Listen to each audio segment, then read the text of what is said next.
Hello, everybody. Thank you for watching. This is something to think about for the 9th day of August, the year 2022, a Tuesday, and we have a lot of things to think about. So let's jump right into it. We were promoting the event, the awareness raiser for Grandmaster Jay. It happened Saturday.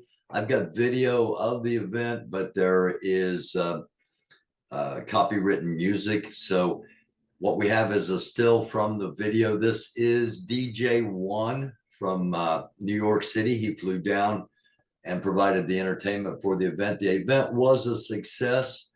Grandmaster Jay will be going back to court later this month, and we will be reporting on that.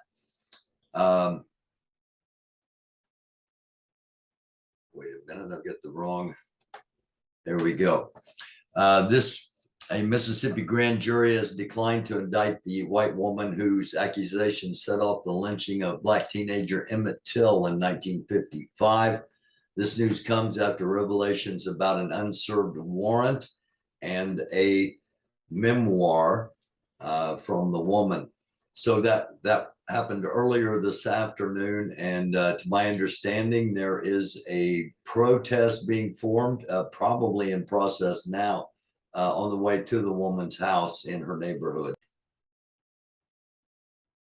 The other big news is Donald Trump, the former president of the United States. His residence at Mar-A-Lago was served with a search warrant yesterday. It's being framed as an FBI raid. This is a look at the Fox News page. Florida judge who approved FBI raid on Trump's Mar-A-Lago once represented Jeffrey Epstein's employees, according to a report.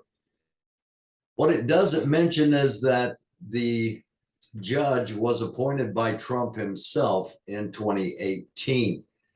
A lot being put out about this. What's next for Trump after the FBI search? This is according to that was according to CNN. Steve Oatley, who was very, very popular online leading up to and after the January 6th incident. He says it is time to defund and disband the FBI.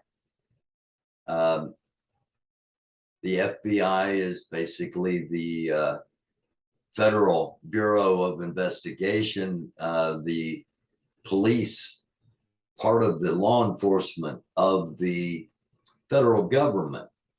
And these same people, when there was talk of moving funding from police to social services, especially for nonviolent calls, it was no. Now they're calling for disfunding and disbanding the FBI, but he's doing that to sell t-shirts. They're totally and completely being used as a tool of the left. Buy this shirt and help us continue to spread the news. Pick up a cup of coffee while you're at it. So take that with a grain of salt or sugar and cream, if that's your preference, since he's selling coffee. Now, what this should show us is that people are overreacting. Okay, you say that, but yet it is an historic event. It is an unprecedented event. It has never happened before. The FBI has never raided a presidential residence before, private presidential residence, private residence of a former president. Let's get that exactly right. The FBI has never raided the private residence of a former president before. So it is historic. It is unprecedented. Therefore, the logical person would conclude that there must be something that they knew they were going to get their hands on in order to do this historic move. Because the right is portraying, the extreme right is portraying it as grounds for civil war. The right as we're seeing, is playing it as defund and disband the FBI. That it is a total witch hunt. In no way, shape, or form ever considering he might have really done something wrong, and you're going to look really, really stupid when all this comes out. But you see, there are people that don't want anything to come out. And the top at that list is the former president, Donald Trump. We talked a lot about this on here. As the vice tightens around Trump, the more dangerous things are going to be becoming for our country. And we're seeing that. Let's go live right now to Mar-A-Lago. Now, this is Brian Wyckoff, Wyckoff, America. Normally, we find him in Washington, D.C., covering the 1776 movement. He is in Mar-A-Lago covering whatever this is.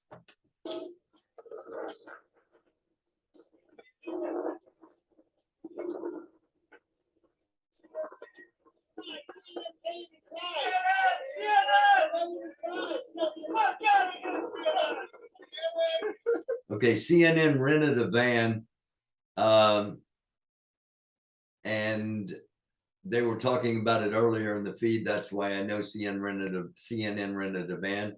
I'm guessing they are now leaving, and let's see how this plays out.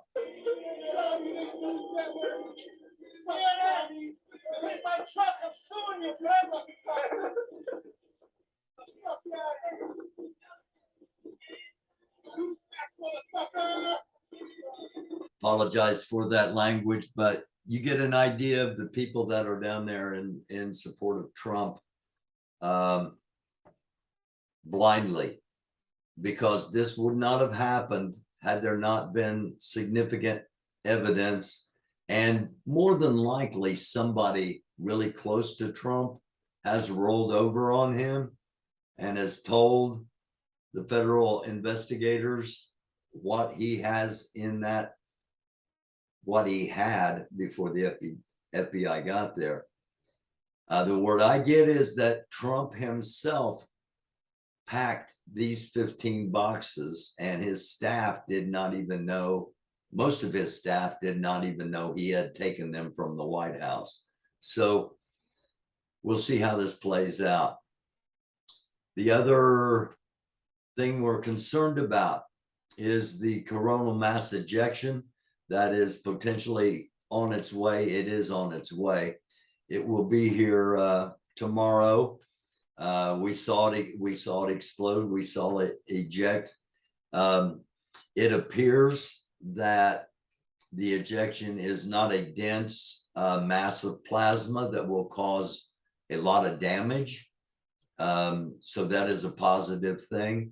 There may be some communication disruptions. There may be some radio disruptions, but nothing's anticipated on a major scale. However, we just had a solar storm, so our magnetic field has already been compressed from that storm. CME coming in right after that tomorrow. I personally think that all of this is connected. That the magnetic poles. Here's the current position of the south magnetic pole. Current position of the north magnetic pole. The impact that's having on the solar winds and not solar winds, but on the jet streams here in the patterns of Earth. As you can see, that the jet streams are going the polar jet streams are going much higher than normal, and the equatorial jet streams are coming much farther towards the poles than normal. And it's creating disruption in the ecosystem. I think it's all tied together, as I've said on here before. That's just my personal theory. I think the waves, the vibrations that that we get from the earthquakes. I think it's waves of energy going under the crust generated from inside.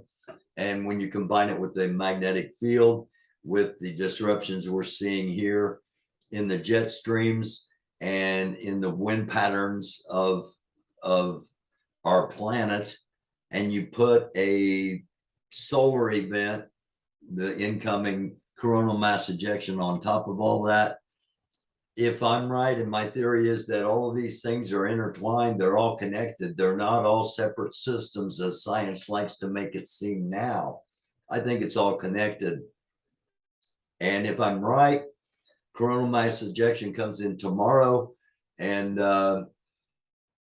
Thursday, Friday, Saturday. Don't be surprised if you don't see a surprise volcanic eruption, a surprise major earthquake, a surprise weather event, if my theory is correct. And if my theory is correct, it will make sense about it. It will help us to make sense about a lot of things that have happened and could potentially happen in the future. I went in with something a little fun here because this has been a pretty dense, pretty serious episode. And this is from CNN, obviously. This is the World Dog Surfing Competition.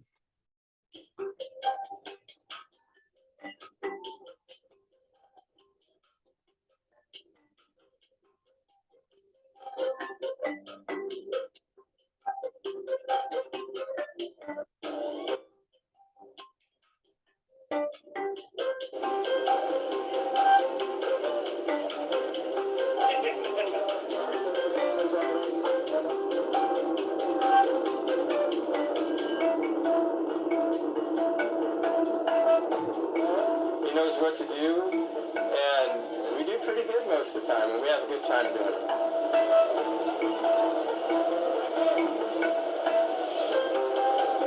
This is the first time I've seen dogs surf, so it is really good, and I hope my dog will be inspired by that.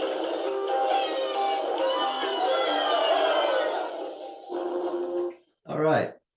Thanks for watching, as always. Greatly appreciated. This has been something to think about, just giving you things to think about, just pointing you in the direction of things that you might want to investigate on yourself or on your own time for yourself, and not telling you what to think or how to think, just giving you things to think about, something to think about. Thanks for watching. Love you all. Until next time.